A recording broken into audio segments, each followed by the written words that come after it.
YouTube, I need help. I want to sit down and have a bit of a discussion with you all today to maybe get some feedback and a little bit of help when it comes to my account and some decisions that I'm struggling to make. Now, as you can see, I have a really solid set of characters already.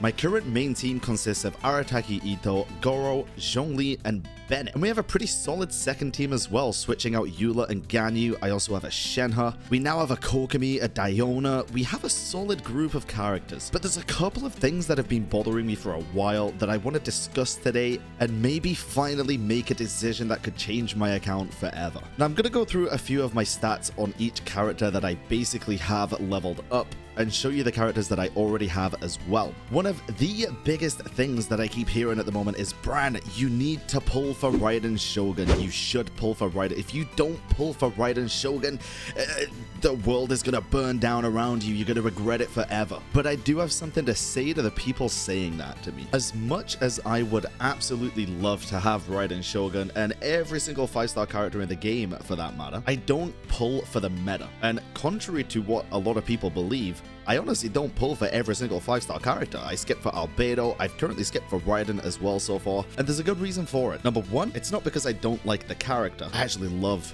Ryden Shogun. I think she's incredible. I think she'd be a brilliant asset to my Eula team. But I'll be honest, I spend most of my time in the overworld, and as you can see in this video, my current teams get the job done way better than they should, and then they need to. The characters that I pull for are going to be for fun. First and foremost, meta is not even in my mind. I want to pull for characters because of the story, the lore, everything included, and that's where a couple of my issues come in. Now, before I get further into that, the second reason that I don't want to pull for Ryden Shogun goes back to the previous, well, one of the previous videos that I did regarding burnout. Now, I'm really good at managing burnout, hence not burning out at all on Genshin Impact yet. I manage my time, I manage everything, and also I manage my summons and expectations. If I pull for every single 5-star character, there's gonna be a point where a banner comes around and I have both characters that are on that banner, and then I'm just not excited. I'm not somebody who wants to pull for C6 characters. Constellations honestly are not really that exciting to me, bar maybe a couple, and the constellations I've got for 5 stars have been accidental or within the same temple. So as much as I love Ryden's story and how much I know she would benefit my current teams for the Abyss, I made a conscious decision, I think,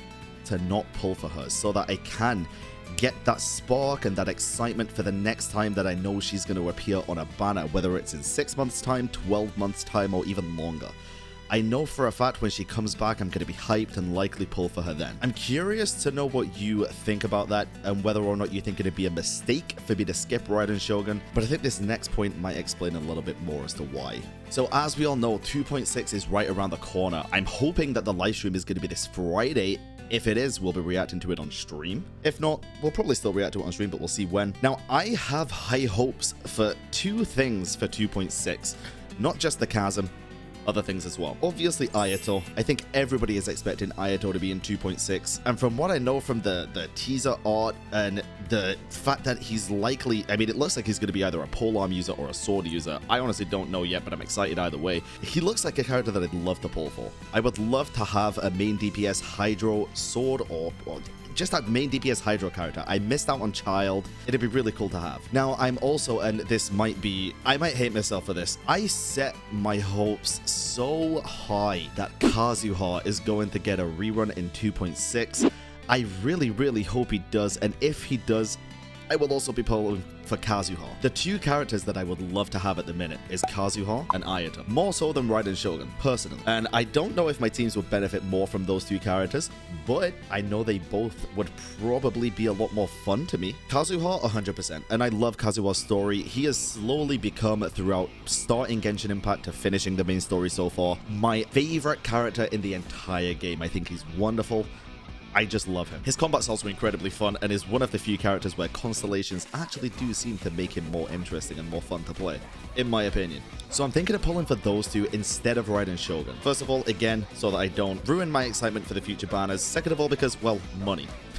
I think everybody knows this, but not everybody is made of money and can afford to pull for every single character. And now, there is something else that has been bothering me about my account that I really need some help, advice, or even just insight on. As you've seen, I've got a lot of characters that I haven't built yet. I am very much looking forward to building Zhang Ling specifically. I am currently in the process of leveling her up. Diluc, since I now have C1 Diluc. And I have a problem. I have been sitting on Bennett's 6th constellation for a while now, and I know it would basically make him incompatible with my Eula team. But I'm not gonna lie, I've been thinking for a while, and I think I want to C6 my Bennett. I think it'd open up a lot of different build opportunities. It'd allow me to maybe even try main DPS Bennett, which might sound insane, but it's possible. It'd also probably encourage me to build up my Diluc a little bit more and use him in a team with him. And I'll be honest, I think it'd just be a lot of fun to experiment with different characters with that kind of playstyle. It's a very kind of hit or miss with a lot of people. It's a hot take to think that C6 Bennett is better than C5. Like I say, I don't know. I'm not 100% sure. I would love your guys' opinion and input, but I'm 90% sure that I want to C6 my Bennett eventually. Again, whether or not it's right now, I'm honestly not too sure. I don't know when I want to do this, but I'm pretty certain I do. If you've got a C6 Bennett, let me know down in the comments whether you regret it, whether it was a good decision, whether you enjoy it, and more. Just spill everything to me, please. I need it. Please, I beg. Also, if there's any other characters that you think I should be building alongside my main teams at the minute, let me know. Maybe I should be building my Kujo Sora since I have her at C6 now, maybe to go along with my Eula team instead of Fischl. And if you want to see any specific build videos, let me know down in the comments as well, because I've had a lot of requests for an Ito build, for example, because my Ito is pretty cracked, and a lot of people are very curious about my Zhongli since I build him as a hybrid. So again, if you're interested to see specific builds and you want me to walk through like my main teams, let me know down in the comments. I am very, very, very excited for the Chasm. I'm excited for a lot going forward. This is one of the most exciting times I've had in Genshin Impact. I think the new event was great. I think there's a lot to look forward to.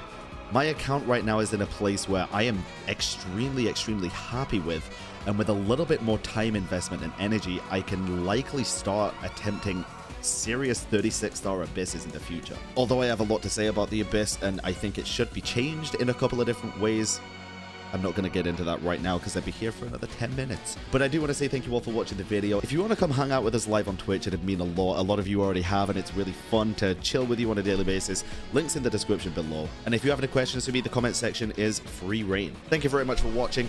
Hopefully I'll see you all next time. Peace.